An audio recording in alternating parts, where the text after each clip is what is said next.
자, 에스라 1장 1절.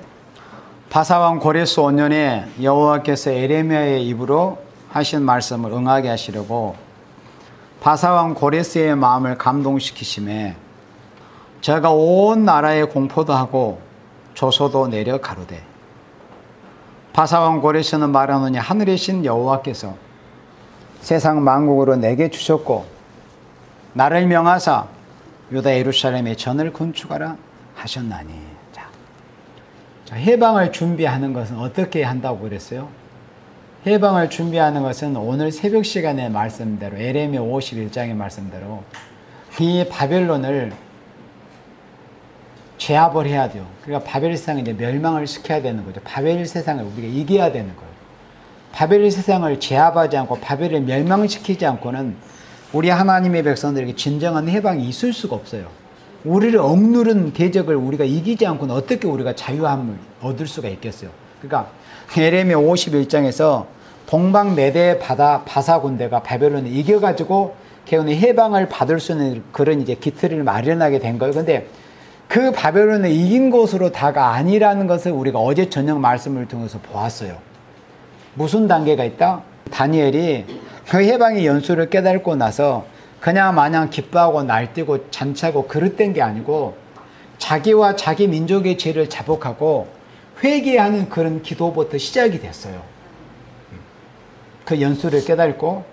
그래서 그 에레미야 51장에서 동방 메대와 바사 군대가 바벨론을 일단 멸망을 시킵니다.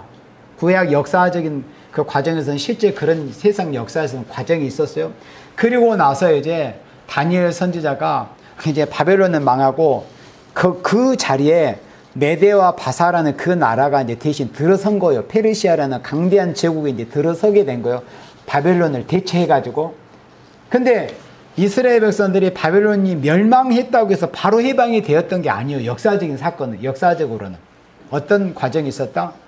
다니엘 선지자가 하나님 앞에 통에 잡아가는 그런 기도가 있었다. 그런데 그런 기도를 하게 되는 그런 상황, 어떤 상황에서 다니엘 선지자가 자기 민족의 죄를 잡아가고 해방을 위해서 기도를 했는가? 그것은 어제 우리가 보았듯이 어제 저녁에 보았잖아요. 다니엘 6장과 같은 그런 기도만 해도 사자굴에 집어 던져버리는 다리오 5년에 그러니까 기도만 해도 사자굴에 집어 던져버리는 그런 이 압제의 상황에서 생명을 걸고 목숨을 걸고 기도해서 걔는 그 기도가 응답이 되어서 오늘 이제 이 에스라 1장 이런 상황이 이제 이런 과정까지 이르게 된 겁니다. 다니엘 선지자가 목숨을 걸고 자기 민족의 해방을 위해서 기도했어요. 그러니까 지금도 똑같다고 그래서 원리가 구약 역사는 예언적인 역사, 그림자적인 역사였다. 그러니까 구약 시대의 그 다니엘은 바로 이 시대에 우리를 보여준 거예요. 우리를 예표로. 그러니까 지금은 이 시대에 여러분들이 이 시대에 다니엘이 돼야 됩니다. 이 시대에 다니엘이 돼야 돼요. 그러면 여러분들이 예언의 말씀을 통해서 성경 말씀을 읽어보니까 야 정말 하나님의 백성들이 이 바벨 세상에서 진짜 앞으로 완전한 해방이 있구나 하는 것을 발견을 했잖아요. 그러면 발견을 하면 어떻게 해야 돼요? 그냥 잔치나 버리고 그 누가복음 16장에 그 부자처럼 날마다 호화로 야 우리 해방 받게 되었다. 그러니까 1945년 우리 민족이 민족적인 정치적인 해방을 받았잖아요. 근데 그 해방을 받았을 때 우리 민족은 어땠는지라 그냥 막걸리 술파티 나고 소잡고 투전이 나고 이런 짓들이나 하다가 결국에는 6.25 사변을 만나게 된 거예요. 그 상황이 이사야 22장에 예언이 됐어요. 그런데 그런 역사가 우리의 교훈이 돼야 돼요. 거울이. 우리는 그런 실수를 반복하지 않아야 돼요. 그런 실수를. 그래서 하나님께서 이 민족을 일제 36년 동안에서 해방을 시켜주는데 정신을 못 차리고 그냥 이 막걸리 파티 나고 노름이 나고 투전이 나고 이런 짓들만 일삼고 지도자들은 부정부패나 일삼으니까 하나님께서 다시 몽둥이를 들어서 스탈린 또 김일성이라는 그 악의 그 몽둥이를 하나님이 들어 사용하셔가지고 이 민족을 징계하실 수밖에 없었던 거예요. 정신 못 차리면 그러는 거예요. 그런데 다니엘 선지자는 그렇게 하지 않았어요. 성경을 읽어보고 에레미야 25장, 29장을 읽어보고 나서 우리 민족의 해방이 70년 만에 되는구나. 하나님께서 이렇게 에레미야 선지자를 통해서 해방이 된다고 하셨다면은 이거는 분명히 의심의 여지가 조금도 없이 반드시 70년 만에 해방이 된다. 그래서 확신을 가지고 하나님께 기도했습니다. 그게 어제 저녁에 봤던 다니엘 9장의 내용입니다. 그런데 그 내용이 뭐예요? 하나님 감사합니다. 기쁩니다. 그렇게 이 흥분의 날때서 그래 마냥 기뻐하는 그런 기도가 아니었어요. 다니엘 9장의 기도, 해방을 앞두게 했던 그 기도는 무슨 기도였어요? 나와 내 조상과 내 민족의 죄부터 자복하는 그런 기도를 했어요. 그러니까 우리도 똑같아야 된다는 거예요. 지금 이 시대도. 우리는 예언의 말씀을 통해서 분명히 이 하나님의 백성 이 바벨상에서 해방을 받을 것이라는 소망을 분명히 발견을 했어요. 그럼 발견해서 우리가 새 시대, 천년왕식 시대에 가는 거야? 이렇게 기뻐할 일이 아니다 그거예요. 결론적으로는 내가 기쁨이 있지만은 우리가 하나님 앞에 보여야 될 그 모습이 어떤 모습이에요? 다니엘 같은 모습이 돼야 돼요. 나와 내 죄, 나와 내 부모와 조상의, 내 민족의 죄를 회개를 해야 되는 거예요. 그럼 지금 뭐요? 똑같아요. 성경 예언의 말씀을 통해서 이런 소망을 발견했다면 먼저 내 죄를 고백하는 거, 내 죄를 자복하는 거, 나와 내 부모와 내 조상, 또 이 나라, 이 대한민국의 이 죄악들을, 한국교회의 죄악들을 내가 회개를 하는 거, 니한테 회개하라고 해서는 안 돼요. 니는 왜 회개 안 해? 이게 아니라 그런 모습을 보고 내가 회개를 하는 거, 내가 그 죄악의 짐을 짊어지고 내가 마치 우리 주님처럼 내가 이 민족의 이 죄악의 그 무거운 그 죄의 짐을 내가 지고 하나님 앞에 고통 중에서 기도를 해야 되는 거예요. 그게 다니엘 9장의 모습이에요. 그런 과정을 거쳐서 드디어 이제 에스라 1장 말씀에 이런 상황까지 오게 된 겁니다. 해방을 맞게 된 거예요. 자, 그래서 다시 또 있습니다. 바사왕 고리스 5년에 여호와께서 에레미야의 입으로 하신 말씀 응하게 하시려고. 그러니까 에레미야의 입으로 하신 말씀을 응한다는 것은 에레미야 25장과 29장의 그 말씀의 성취입니다. 응하게 하시려고 바사왕 고레스의 마음을 감동시키셨어요. 근데 고레스의 마음이 그냥 감동이 됐겠어요? 뭔가 누구의 기도가 있었을 거 아니에요. 하나님의 역사가 있었기 때문에. 고레스는 분명히 이방인이었습니다. 이방인이면 그러면 이방인이 하나님 자기가 복음도 듣지 못하고 하나님 뜻도 알지도 못했는데 감동이 되겠어요? 하나님께서 역사하심이 계셨기 때문에 고레스의 마음에 감동이 되었을 거 아니에요. 성령께서. 그럼 하나님께서 역사하시는 그런 과정에서는 누군가에 의해서 하나님께서 그렇게 역사하실 수 있도록 올려드렸던 기도가 있었다는 거죠. 그 기도가 누구의 기도였어요? 다니엘의 기도였어요. 성경에서는 오직 유일하게 다니엘만 그런 모습으로 보여집니다. 그때 당시에 유대인들이 수많은 생명들이 포로로 잡혀가서 70년 동안에 포로 생활을 했지만은 물론 다른 생명들도 예나 죄나 이 우리 민족이 언제나 해방이 될 것인가 이렇게 했겠지만은 진짜 하나님께서 응답하실 만한 하나님의 받으시는 기도는 성경에 기록된 대로는 다니엘밖에 없었어요. 실제로 다니엘의 기도. 그 기도가 하나님 앞에 연락이 된 거예요. 자기의 그 통에 잡아가는 기도가. 그리고 이제 우리 민족을 해방시켜 주세요. 그런데 우리가 다니엘 성경 9장을 읽으면 놀라운 사실이 뭐냐면은 다니엘은 사실은 자기 한 민족, 그러니까 유태의 민족, 지금의 유태인의 조상 히브리 민족, 유다 민족 한 민족의 해방을 위해서만 기도를 시작을 했어요. 그런데 하나님의 응답이라는 것은 너무나 놀라운 응답이 내려버린 거예요. 70일의 기한을 정해가지고 유다 한 민족의 해방뿐만이 아니라 이 세계 모든 민족 중에서 하나님의 백성이 완전히 해방을 받게 되는 그 70일의 기한을 정해가지고 이 다니엘에게 그 응답이 내려버리는 거예요. 그래서 우리가 작은 일에 충성한다는 그렇게 귀한 거예요. 우리가 어떤 하나님 일을 하고 무슨 일을 할 때 큰 기대를 갖고 어떤 영웅심을 갖는 것보다도 그냥 이것은 지극히 작은 일이지만은 내가 이것은 나는 할 일을 하는 것 뿐이다. 이렇게 가난한 마음, 겸손한 마음을 가지고 우리가 작은 것에 하나에 충성을 해보고 어떤 큰 기대를 가지지 말고 작은 것에 충성을 해보려고 하면은 하나님께로부터 응답이 내릴 때 우리가 상상할 수 없는 엄청난 응답으로 내리게 되는 겁니다. 우리는 예를 들어서 한 생명을 놓고 작은 한 생명을 놓고 위해서 기도하려고 그렇게 했다 할지라도 하나님께로부터 그 기도의 응답이 내릴 때는 엄청나게 많은 열매를 맺을 수 있는 그런 응답으로 내린다는 거예요. 그게 기도의 원리고 기도의 교훈입니다. 그래서 그 다니엘 한 사람의 기도가 응답이 되어서 이렇게 고레스의 마음을 하나님이 감동을 시키는 거예요. 성령께서 그런 과정을 통해서 고레스의 마음을 감동시키심에 저가 온 나라에 공포를 합니다. 그러니까 그 메데아 바사 제국 아래 자기 통치가 미치는 그 제국 아래 모든 그 신민들에게 공포합니다. 칙령을 내려요.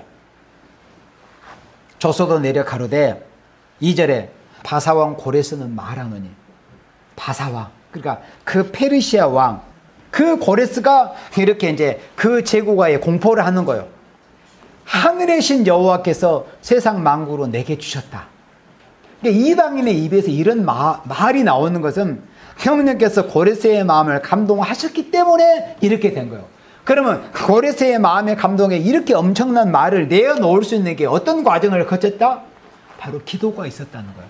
하나님의 사람의 기도가 있었기 때문에 이방인 고레스의 입에서 성령의 감동으로 이런 엄청난 말이 나오는 거예요. 여호와께서, 하늘의 신 여호와께서 세상 만국으로 내게 주셨다는 거예요. 그걸 알고 있었어요. 우리가 다니엘 성경 4장에서 보면은 느부갓네살은 아쉽게도 그걸 몰랐잖아요. 그걸 모르다가 그 바벨론의 그 엄청난 강대국을 누가 이루게 하신 것을 모르다가 7년 동안 들에 쫓겨나가지고 짐승처럼 그렇게 살았던 사람이 바로 누구예요? 느부갓네살입니다. 그런데 이 페르시아 왕, 이 바사왕 고레스는 그걸 알게 된 거예요. 어떻게 해서? 이 다니엘의 기도가 응답이 돼서 이렇게 엄청난 제국을 이루게 된 것이 바로 내 힘과 어떤 능이 아니라 하늘의 신 여호와께서 세상 만국으로 내게 주셨다고 이렇게 신앙을 고백하고 있는 거예요. 예.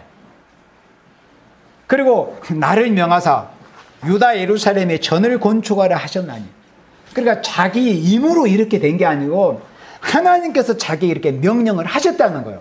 그러니까 다니엘 9장에서 그 기도가 연락이 되어서 이제 자기의 힘으로, 자기 어떤 힘과 권력으로 유다 민족을 해방시키는 게 아니라 천지를 창조하신 하늘의 신 여호와께서 세상 만국으로 자신에게 그 권리를 주었고 자신을 명해서 유다 예루살렘에 전을 건축하라고 이렇게 명하셨다는 거예요. 그러니까 자기는 하나님은 그냥 대리자인 것 뿐이다, 대행자인 것 뿐이라는 것을 이렇게 공포하는 거예요. 이게 얼마나 겸손한 모습입니까? 이건 당연한 거죠. 이렇게 해가지고 유다 예루살렘에 전을 건축하라고 명하신다는 것을 자기가 말하는 거예요. 그러니까 하나님의 백성이 이제 해방을, 역사적으로는 해방을 받아가지고 고국 땅으로, 그 고토로, 그 가나안 땅으로 돌아가서 이제 무너졌던 성전을 다시 재건한 역사가 있었잖아요. 이 고레스 왕이 이걸 명합니다. 유다 예루살렘의 전을 건축하라고 이걸 명해. 근데 그때의 말씀이 실제로 예언적으로 이루어지기는 했지만은 그때 당시에 예언적으로 이루어진 말씀을 통해서 학계 1장과 2장을 통해서 보여진 말씀처럼 천하열국이 다 뒤집어 엎어지고 심판을 받는 그런 역사는 없었습니다. 그건 뭘 의미해요? 그러니까 그때 당시에 고레스를 통해서 이렇게 유다 예루살렘의 전을 건축하는 이 말씀은 예언적인 역사일 것 뿐이고 실제로 이 역사가 실제적으로 완전히 이루어진 역사는 인간 종말이 이루어지는 역사라는 것을 이렇게 보여준 겁니다. 그러면 유다 예루살렘의 전을 건축하라, 이 일을 이제 우리가 이 마지막 시대에 해야 되는 거예요. 그러니까 이 유다 예루살렘의 전을 건축하는 이 말씀이 우리에게 응하기 위해서 이 말씀이 종말론적으로 이루어지는 모습의 계시록 12장의 해를 입은 여자로 이루어지는 것이고 스가랴 4장의 흉음등대로 이루어지는 거예요. 그리고 스가랴 5장에 두 날개가 있는 그 학으로 보여지는 그런 교회의 모습으로 이제 이루어지는 거예요. 이런 교회를 이루기 위해서 우리가 이렇게 성회를 또 모이는 거예요. 우리가 궁극적으로 완전한 해방이잖아요. 그러나 완전한 해방에 이르는 반드시 과정이 있어야 된다는 거예요. 기도라는 그런 과정이 있어야 되고, 그런 기도를 통해서 이제 유다 예루살렘이 전을 건축하는 초대교회, 숨없는데 초대교회가 세계의 처처에 이제 세워져야 되는 거예요. 자, 3절. 이스라엘의 하나님은 참 신이시라. 너희 중에 무릇 그 백성된 자는 다 유다 예루살렘으로 올라가서 거기 있는 여호와의 전을 건축하라. 너희 하나님이 함께 하시기를 원하노라. 아멘. 자, 그러면 여기 3절에서도 우리가 주목해야 될 말씀이 있어요. 자, 그러면 누가 고토로 돌아갈 것인가? 그리고 이 마지막 시대에 누가 유다 예루살렘의 전을 건축할 것인가? 그걸 말씀했어요. 3절에서 누구인가 봐요. 자, 다시 봅니다. 이스라엘의 하나님은 참신시라. 자, 제가 읽습니다. 너희 중에 누가 유다 예루살렘의 전을 건축할 것인가? 누가 해방을 받는가 하는 것을 말씀할 때 너희 중에 무릇 그 백성된 자라고 그랬습니다. 그러니까 해방을 받아서 고토로 돌아가는 것은 아무나 돌아갈 수 있는 게 아니에요. 성전을 건축할 수 있는 사람들이 돌아가는 거예요. 그러니까 이 마지막에 바꿔서 이 마지막 시대 순금대 초대 교회를 이루는 생명, 그 초대 교회의 거룩한 종, 거룩한 성도들이 많이 약속의 땅인 에덴 동산 고토로 마지막 시대에 돌아갈 수가 있는 거예요. 무릇 그 백성된 자, 그러니까 하나님의 백성된 자만이 다 유다 예루살렘에 올라갈 수가 있는 거예요. 그러니까 이 마지막 시대에 누가 예언의 말씀을 들을 수 있을까? 누가 예언의 말씀에 소망을 가질 수 있는가? 간단해요. 이 말씀에 해당이 돼야 돼요. 그러니까 약속의 땅으로 돌아가서 이 하나님의 전을 건축할 생명들만이 여기서 그 백성에 해당이 되는 겁니다. 아무에게나 이 예언의 말씀이 들려지는 게 아니에요. 고토로 돌아갈 생명들에게만, 또 이 마지막 시대 순금동대 초대교회 이루는 역사에 쓰임받을 생명들에게만 이 말씀이 들려주고 응하게 되는 거예요. 여기서 말씀하는 무릇 그 백성이 바로 그걸 말씀하는 거예요. 무릇 그 백성된 자는 다 유다 예루살렘으로 올라가서 거기는 여호와의 전을 건축하라고 그랬습니다. 그러니까 인간 종말로 하자면은 순금동대 초대교회를 세우라는 거죠. 순금동대를 이루어야 된다. 계시록 12장 같은 진리가 충만한 교회를 이루어야 된다. 말씀에 조금 더 가감없이 햇빛같이 말씀을 밝히는 그런 교회. 그 다음에 그 해를 입은 여자의 발 아래 무엇이 있다고 그랬어요? 달이 있다고 그랬어요. 달은 뭐라고 그랬어요? 달은 세상에 속하되지 않는 성별됨을 의미하는 거예요. 성별된 성도, 다른 성도예요. 그러니까 이 하나님의 백성들이 세상에 조금 더 속하되지 않고 바벨에 물들지 않고 성별된 생활하는 거룩한 성도들이 받들어 섬기는 그런 교회를 이루어야 된다. 그 다음에 또 모습이 어땠어요? 머리에 12면류관을 쓰고 있었어요. 그것은 뭐냐면은 순교의 사상을 가져야 된다는 걸 의미합니다. 그러니까 순교의 사상을 가진 그런 종들이, 그런 성도들이 모여있는 교회를 이루어야 돼요. 이런 교회가 이루어져야만이 해방으로 갈 수가 있는 거예요. 12면류관을 썼다는 것은 12사도가 결국은 마지막에 순교로서 다 마무리했던 것처럼 그 12사도의 신앙을 가지고서, 그러니까 이 마지막 시대에 우리가 늘 교회에서 그걸 상투적으로 하나님의 종들이 전하기도 하고 듣기도 하지만은 결국은 초대교회 같은 그런 교회가 회복이 돼야 되는 거예요. 초대교회의 모습 어땠습니까? 사도행전 2장에서 보여지잖아요. 4장에서 자기의 것을 내 것이라고 하는 자가 없었어요. 유무상통이 이루어져. 실질적으로 그런 일이 실제로 이루어져야 됩니다. 이제는 이 마지막 종말의 역사가. 공산주의는 그것을 잘못 이용해가지고 오늘 공산주의한테 폐단을 낳아가지고 공산주의, 무신론, 유물론이 세상을 지금 뒤덮고 있지만은 왜 그런 결과를 빚어내느냐 하면은 기독교가 성경대로 행하지 않았기 때문에 공산주의가 나온 거예요. 기독교가 기독교의 사명을 본연의 사명을 성경대로 하지 않다 보니까 유물론이 판치는 세상이 되었다 이거예요. 자기밖에 모르고 이기적이고 자기의 욕심만 채우려고 하는 이런 모습 때문에, 그래서 공산주의가 안 나고 그래서 유물론, 무신론이 판을 치게 된 겁니다. 그래서 마지막 역사 요한계시록 2장 4절에서 너의 처음 사랑을 버렸느니라, 너의 처음 사랑을 버렸느니라, 그 말씀은 결국에는 뭐예요? 사도행전적으로 우리가 보면은 초대교회의 신앙이 회복이 되어야 된다는 것을 말씀을 한 겁니다. 초대교회 신앙이 정말 순수하고 깨끗한 신앙, 자기의 생명까지라도 다 바쳐서 주의 십자가의 재단에 남 생명을 살리기 위해서 그런 신앙이 회복이 돼야 돼요. 그게 처음 사랑의 회복이에요. 그런 교회가 이루어져야만이 정말 완전한 해방의 역사에 쓰임을 받을 수 있다는 것을 말씀을 해서 고레스의 입을 통해서 유다 예루살렘에 가서 전을 건축하라고 이렇게 말씀을 한 거예요. 이 전이 뭐요? 계시록 12장에 해를 입은 여자라고 해서 그런 교회가 이루어짐으로 해서 비로소 있잖아요. 압박을 받습니다. 압박을. 그러니까 지금 우리가 이 정복 정권에 어느 교회가 압박을 받습니까? 예배 드려보려고 하는 교회가 압박을 받잖아요. 실제로 정복 정권과 그 유물론 방역 정책과 맞서서 싸우는 그런 목사님들이 핍박을 받고 뭐 압제를 받잖아요. 그러니까 똑같은 거예요.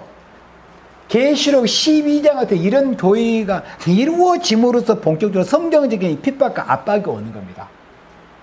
하나님 앞에 신앙을 지켜보려고 할 때, 말씀을 지켜보려고 예배를 드리려고 할 때 그때 압박이 오는 거예요. 그게 이사야 19장의 내용이에요. 압박하는 연고가 있어야 되는 거예요. 압박이 없는데 부르짖겠어요?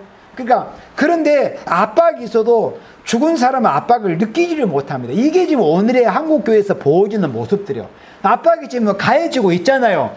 가해지고 있는데도 압박을 모르는 거예요. 이게 왜 싸우려고 하지 않기 때문에 영이 죽어버린 사람은 압박이 와도 아무리 찔러도 아픔을 몰라요. 그러나 살아있는 생명들은 아픔을 느낍니다. 아픔을 느끼면 비명이 지르잖아요. 비명을 부르짖어요. 고통 중에서. 그게 계시록 12장의 모습이에요. 그러면 지금 이 압박이 왔단 말이죠. 그러면 압박이 왔으면 이렇게 모여서 어떻게 해야 돼요? 계시록 12장의 모습을 보세요. 무슨 모습이요? 해산하게 되면 아파서 예서 부르짖는다고 그랬잖아요. 그러면 모여서 부르짖어야 뭔가 성경 말씀이 이루어지지, 모이지 말라고 했다고, 예배드리지 말라고 했다고, 고분고분 순종하면 그 결말이 어떻게 되겠어요? 결국 후삼년만 짐승의 통치에 들어갔다가 결국 환란에 빠져 불구덩이에 던져지는 것으로 결말을 맺는 거예요. 정복 정권이 하라는 대로 고분고분 따르면 그게 좋아 보이는 것 같아요. 그게 아니단 말이죠. 우리는 계시록 12장 같이 압박이 왔을 때 이게 실질적인 압박이 온 거예요. 이게 본격적인 압박도 아니에요. 그런데 벌써 이런 정도의 압박에 나가 떨어져 버리고 예배 드리지 못하면 어떻게 진짜 성경 말씀대로 마지막 모세 때와 같은 그런 압박이 오면 어떻게 할 거예요?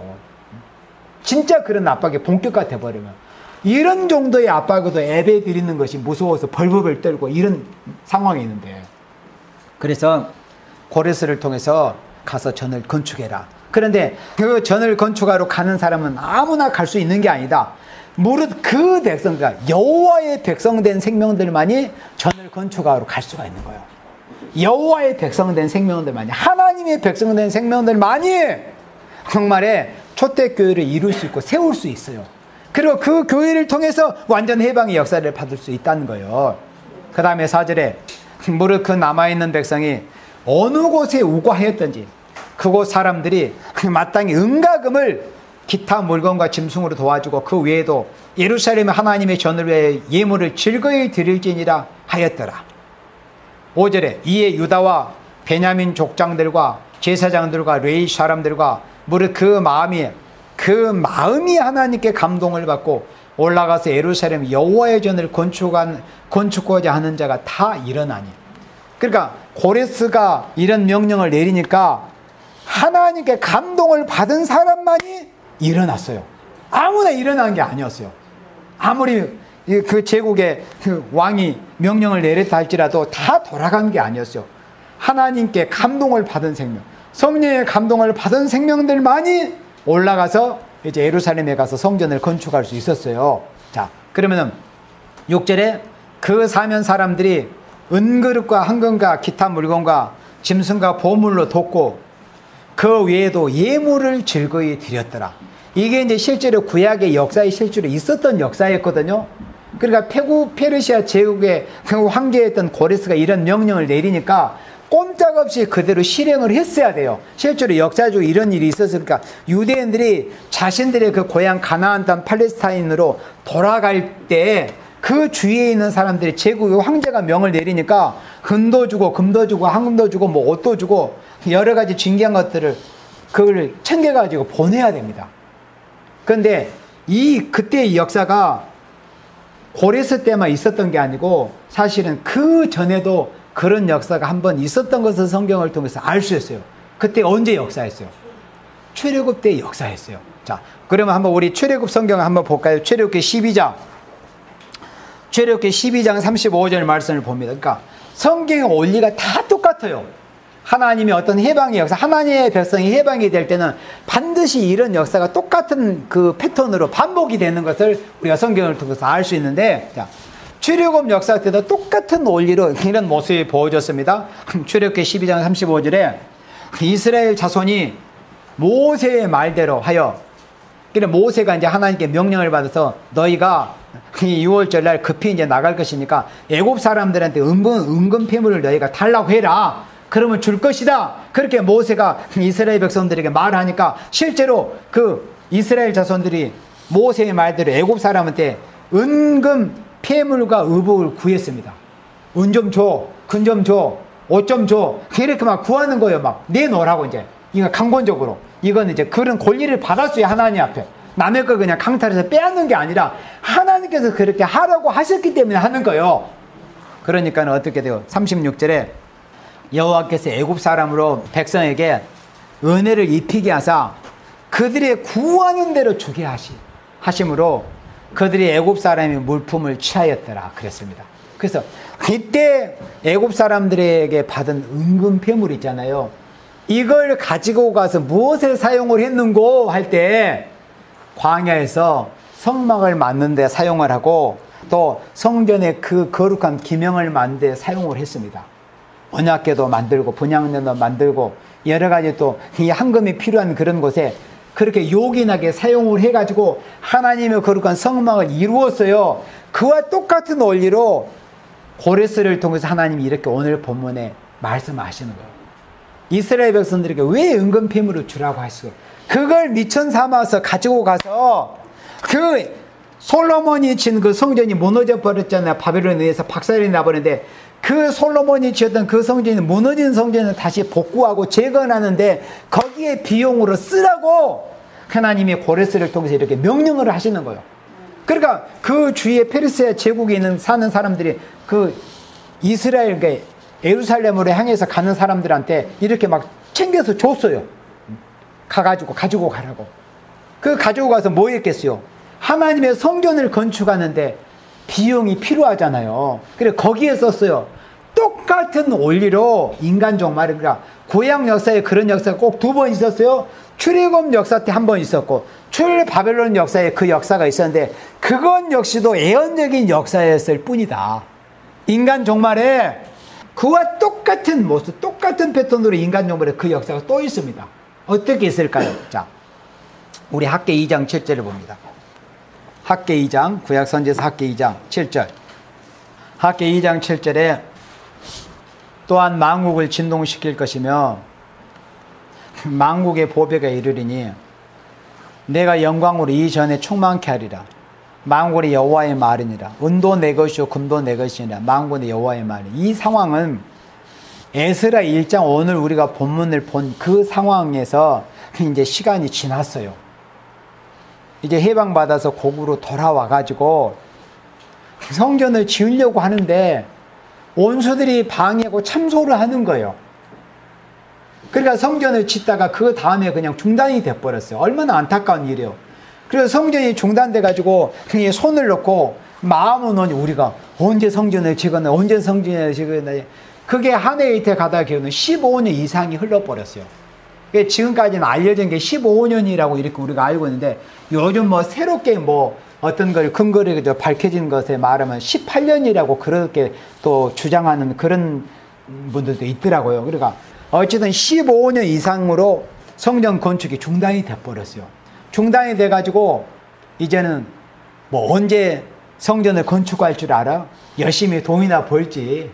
열심히 공부나 하고 열심히 돈이나 벌지. 사람들이 이런 생각에 이제 젖어버린 거야. 하나님의 성전이 언제 다시 재건이 될 줄 알겠어. 열심히 돈이나 벌고 열심히 공부하는 세상에서 추신하지. 이런 생각들에 젖어가지고 자기 집이나 꾸며가지고 자기 집을 완벽한 곳에 그러니까 자기 집만 그냥 이렇게 차려놓고 그렇게 살고 있었죠. 그때 하나님이 학계라는 선지자를 격동을 해가지고 하나님의 백성을 아주 무섭게 혹독하게 책망을 하십니다. 그게 학계 1장의 말씀이요. 그래서 너희들이 하나님께서 학계를 통해서 경고하신 그 말씀을 듣고 이제라도 회개하고 허탄한 세상에 대한 꿈을 이제 버려버리고 내려놓고 하나님의 성전 건축을 위해서 힘을 쓰면은 그 결과가 어떠하다는 것을 말씀할 때 여기 학계 2장 7절 같이 하나님의 성전이 다시 재건이 되기만 하면은 만국을 진동시키는 역사가 있을 거다. 그런데 실제로 학계 선지자가 그렇게 예언해서 성전이 재건이 됐을 때는 만국을 진동시키는 역사가 있었어요? 없었어요? 없었거든요. 그러니까 그건 뭐요? 그때는 예언적으로 조금 이루어진 역사뿐이고 그 이 학계 선지자가 예언한 그 말씀 인간 종말에 완전히 이루어질 것을 예언한 거예요. 네. 만국을 진동시키는 역사가 있습니다. 그래서 우리가 지금은 피곤하고 힘들고 여러 가지 어려운 상황이 있지만은 힘써서 계시록 12장에서 이런 교회를 이루어내면은 그 결과가 학계 2장처럼 만국을 진동시키는 역사가 있다 이겁니다. 그러면 만국을 진동시키는 역사가 있으면 이제 어떻게 돼요? 봐요. 이제 얼마나 재미있는 막 신이 나는 역사가 이어집니다. 만국의 보배가 이르는 거예요. 이 만국의 보배. 예언적으로 봤잖아요. 출애굽기 12장 은근패물을 막 쌓아줬잖아요. 하나님의 백성들이 가지고 가라고, 빨리 가지고 가라고. 그리고 바사에서도 이스라엘 백성들이 유다 땅으로 돌아간다고 할 때 고레스가 쌓아주라고 그랬잖아요. 그래서 거기서 은근패물을 막 쌓아줬어요. 빨리 가지고 너희 고국으로 돌아가 성전을 건축하라고. 그와 똑같이 인간 종말에도 동방에서 이제 엄청난 해 도는 편에서 동방역사 시작이 되면서 세계에 이제 복음이 전해지면은 이제 만국이 진동시키는 역사가 있잖아요. 그러면은 만국의 보배가 이제 들어옵니다. 열방의 재물이, 그게 우리 세일성가 75장의 내용이에요. 열방의 재물 들어온다. 그러니까 만국의 보배가 이르리니 내가 영광으로 이전에, 그래, 이 성전에 충만케 하리라. 만군의 여호와의 말이니 은도 내 것이고 금도 내 것이라. 그러니까 똑같아요. 하나님의 역사의 원리가 똑같다니까. 출애굽 때, 출바벨론 때, 이 인간종을 우리가 마지막 바벨론에서 탈출을 남겨놓고 있어요. 마지막 역사. 그러니까 이 바벨 세상에서 우리가 탈출할 그때를 우리가 앞에 놓고 있단 말이죠. 완전 해방의 역사를. 그리고 학계 2장뿐만이 아니라 우리 이사야 60장 잘 아시는 말씀 봅니다. 이사야 60장에 종말의 역사에, 자, 우리 이사야 60장 8절부터 볼게요. 이사야 60장 1절에서 일어나서 이제 빛을 발하는 역사가 있어요. 그러니까 해 도는 편으로부터 엄청난 하나님의 역사, 동방 역사의 시작이 돼서 이 복음의 빛이 온 세계 열방에 이제 전해지면은 그 복음의 빛을 받고서 이제 많은 생명들이 출애굽 때와 같이, 출바벨론과 같이 똑같이 마음의 감동을 받아가지고 하나님의 성전을 건축하기 위해서 열방의 재물을 쌓아 짊어지고 비행기에 싣고 배에 싣고 더 들어오는 이런 역사가 실제로 이사야 60장과 같이 이렇게 있게 된다는 거예요. 자, 저 구름같이 비둘기가 그 보금자리로 날아오는 것 같이 날아오는 자들이 누구냐고. 그러니까 실제로 이거는 비둘기가 아니라 비둘기처럼, 그러니까 비유죠. 비둘기처럼 나는 게 뭐예요? 비행기잖아요. 그러니까 이렇게 비행기에 열방의 재물을 싣고 하나님의 성전을 건축하기 위해서 이제 들어오는 역사가 있어요. 출애굽 때도 그랬고 출바벨론 때도 똑같이 그런 역사가 있었듯이 인간 종말에도 이제 동방에서부터 해돋는 편에서 하나님 놀라운 역사가 시작이 될 때 열방에서 하나님의 성전을 이제 세우고 있어. 하나님의 일, 동방에서 세계의 복음을 전해서 이 땅에 그리스도의 나라를 이루는 복음의 역사를 위해서 열방의 재물이 들어오는 이런 역사가 실제로 있다는 거예요.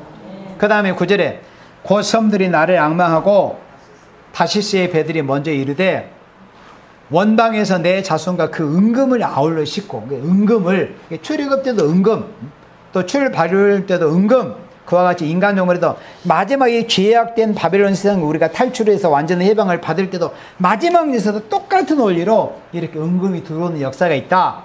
그건 우리가 뭐 잘 먹고 잘 살라고 들어오는 역사가 아니고 복음 사업을 하라고 오는 거예요. 자, 그 은금을 아울러 싣고 와서 내 하나님 여호와의 이름에 드리려 하여. 그러니까 하나님 여호와의 이름에 드리려고 하는 거. 만군의 여호와께, 하나님 여호와께 드리려고 이스라엘의 거룩한 자에게 드리려 하는 자들이라. 이는 내가 너를 영화롭게 하였음이니라. 그러니까 정말에도 이런 역사가 실제로 있다는 것을 말씀을 한 겁니다. 구약 때만 예언적인 역사로 끝나는 게 아니라. 그래서 이런 역사가 있으므로 학계 2장에 있는 말씀처럼 만국을 심판하는, 열방을 뒤집어 엎고 열국의 보좌를 뒤집어 엎는 그런 역사가 이제 앞으로 있게 되는 거예요. 그 역사가 있음으로 해서 하나님의 백성 이 마지막 시대에 완전 해방을 받게 돼서 주님의 나라 천년왕 시대에 들어가는 이런 일이 있게 된다 하는 겁니다. 그러면 우리 이제 마지막으로 시편 126편을 보고 마치도록 하겠습니다. 자, 시편 126편에 보면은 구약시대 이스라엘 백성이 그 바벨론 포로에서 해방을 받고, 해방을 받아서 그 고토, 그러니까 약속의 땅, 그 고국으로 돌아갈 때 그 기쁨을 예언적으로 표현한 말씀이 바로 시편 126편에 기록이 되어 있는데, 이제 이 말씀을 보고 마치겠습니다. 자, 성전에 올라가는 노래. 그러니까 이스라엘 백성이 70년 동안 바벨론에게 포로 생활을 했어요. 70년 만에 에레미야에게 하나님이 약속하신 말씀대로 해방을 받게 되었어요. 그 해방을 받게 될 것에 대한 것을 예언적으로 이렇게 시로 노래한 게 바로 시편 126편이었죠. 과거사를 노래한 거죠. 시온의 여호와께서 시온의 포로를 돌리실 때 우리가 꿈꾸는 것 같았도다. 그러니까 옛날에 되어진 일을 이제 회상하면서 이렇게 찬양하고 성전에 올라가면서 이런 노래를 찬양하면서 올라가는 거예요. 시온의 포로를 돌리실 때 우리가 꿈꾸는 것 같았다. 그러니까 정말 꿈 같은 일이잖아요. 70년 만에 해방이 되는데 얼마나 꿈 같은 일이겠어요. 그런데 자, 어제 저녁에도 제가 강조했지만은 종말에 해방받는 역사는 우리 민족이 일제 36만에 해방받는 역사 정도가 아니고 유대 민족의 유태인들이 70년 만에 해방을 받는 정도가 아니라고 그랬어요. 마지막 해방의 역사. 어떤 역사요? 인류가 6천년 만에, 그러니까 6천년 전에 우리 인류의 시조 아담이 범죄한 이후로 인류는 이 죄악된 세상에서 땅이 조져받아서 고통스럽게 종노릇하는 그런 삶을 살고 있었잖아요. 또 현실적으로 이 바벨론 세상에 하나님의 백성들마저도 이 바벨론 세상에 무거운 멍에를 지금 지고 있단 말이죠. 그런데 이 마지막 역사는 6천년 만에 해방을 받아 우리의 고향 땅으로 돌아가는 역사라는 거예요. 그러니까 우리 한 민족, 또 유태 한 민족이 해방받는 정도의 역사가 아니에요. 이 마지막 해방의 역사는 전 인류 중에서 그리스도인들이 6천년 만에 해방을 받아서 우리의 고향 에덴 동산으로 돌아가는 역사가 인간 종말의 마지막 해방의 역사다 하는 거예요. 그 기쁨을 여기 시편 126편에서 말씀하고 노래를 했다. 자, 2절에 그때 우리 입에는 웃음이 가득하고, 그러니까 과거를 회상하면서 기쁨을 이제 연상을 하는 건데, 이 말씀도 역시나 이 마지막 시대에 다시 한번 이제 완전하게 이런 기쁨의 역사가 있게 될 겁니다. 우리 한 민족의 해방받는 기쁨 정도, 유태 한 민족의 70년 만에 해방받는 기쁨 정도가 아니라 6천년 만에 우리 고고 에덴 동산에 돌아갈 때 그 기쁨을 생각을 해봐요. 여러분들 이 세상에서 계속 고생하고 살고 싶죠? 아니요. 아니죠? 절대 아니잖아요. 얼마나 힘듭니까 이 세상에서. 그런데 실제로 이렇게 해방받아서 돌아갈 일이 있다는 거예요. 그 기쁨이 이렇게 노래하는 겁니다.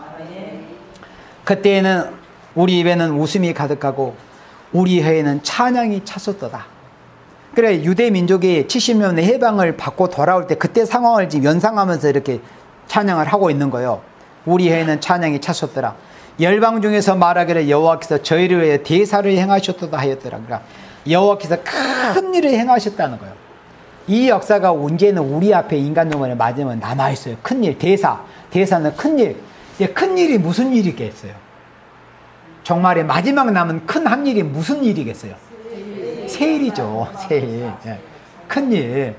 그러니까 구약시대에 유태인이 해방받았을 때 역사를 들어서 인간 종말을 이렇게 예언한 건데, 구약의 70년에 해방받는 것도 하나님이 얼마나 큰 대사를 행하셨지만은 마지막에 행하실 이 해방의 역사는 한 민족 정도가 해방받는 그런 정도의 대사가 아니에요. 비교할 수 없는 일입니다. 그 일이 마지막에 세일의 역사입니다. 여호와 세일 대사. 여호와께서 저희를 위하여 대사를 행하셨다 하였더라. 3절에 여호와를 위하여 대사를 행하셨으니 우리는 기쁘도다. 그러니까 하나님께서 여호와를 위하여 대사를 행하신 거예요. 하나님은 하나님 당신의 이름의 영광을 위해서 행하시는 거예요. 우리 인생이 부족과 허물이 많고 죄가 많지만은 그래도 하나님의 당신의 이름의 영광 때문에 이렇게 하시는 겁니다. 여호와를 위하여 대사를 행하셨으니 우리는 기쁘도다. 얼마나 기뻐요. 이런 기쁨의 날을 우리가 고대하고 가고 있잖아요. 그 날을 우리가 고대하면서 이렇게 성회를 모여서 힘들고 어려운 상황에서도 이런 기쁨을 우리가 바라보면서 가고 있는 거예요. 우리는 기쁘도다. 어떻게 기쁘냐? 4절에 여호와께서 우리의 포로를 남방 시내들 같이 돌리소서. 우리의 포로를 남방 시내들 같이 돌려서 유용하게 우리의 포로를 이렇게 해방시켜달라고 이렇게 찬양을 하는 거예요. 5절에 그러면 이런 포로에서 해방이 되는 완전 해방의 역사가 어떻게 있게 될 것인가를 그 다음 구절에서 말씀을 한 거예요. 그러니까 여기서 1절로부터 4절까지는 결론이잖아요. 해방받는 결론. 그러면 해방받기 위해서는 또다시 어떻게 해야 될 것인가를 5절에서는 다시 말씀을 하는 거예요. 우리가 어제 저녁부터 들어온 말씀 오지가 그렇잖아요. 해방을 받기 위해서는 다니엘 같은 그런 눈물의 통에 잡아가는 기도가 있었기 때문에 하나님의 백성이 해방을 받았듯이 여기 시편 126편에서 이런 기쁨, 이 인류가 6,000년 만에 이제 해방받는 이런 엄청난 이런 기쁨의 일이 있는 데는 5절 같이 눈물을 흘리며 씨를 뿌리는 자는 기쁨으로 거두리로다 그랬습니다. 해방은 열매요. 그러면 해방이라는 열매를 거두면 어떻게 해야 돼요? 씨를 뿌리는 것이 있어야 돼요.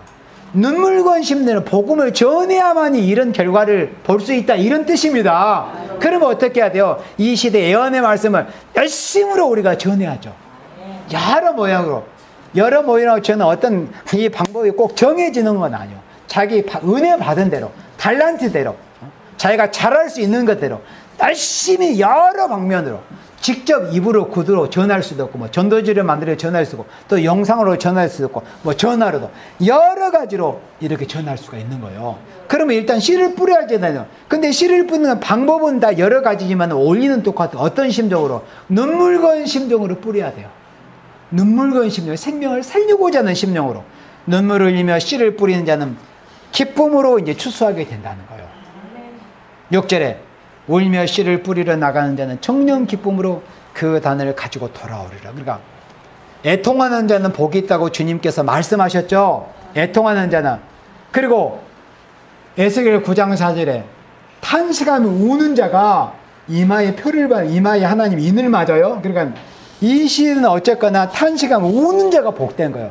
눈물건 심중을 하는, 기도도 하고 눈물건 심중으로 전도도 하고 눈물건 심중으로 말씀도 전해가지고 완전 해방이라는 이런 기쁨의, 이 기쁨의 열매를 우리가 추수를 해야 된다, 이런 말씀입니다.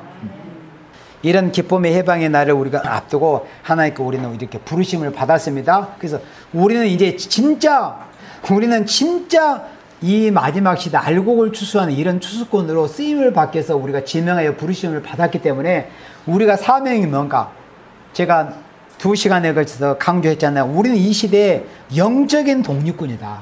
영적인 독립군. 인류 6천년 완전 해방의 역사에서 우리가 선택함을 받았고 부르심을 받았다. 그러면 독립군은 어떻게 해야 돼요? 생명을 걸고 독립을 해서 싸우는 게 독립군 아닙니까? 독립군이 편하게 잘 먹고 잘 살면 되겠어요, 여러분들? 독립군이 편하게 잘 먹고 잘 살면 되겠느냐, 그거요.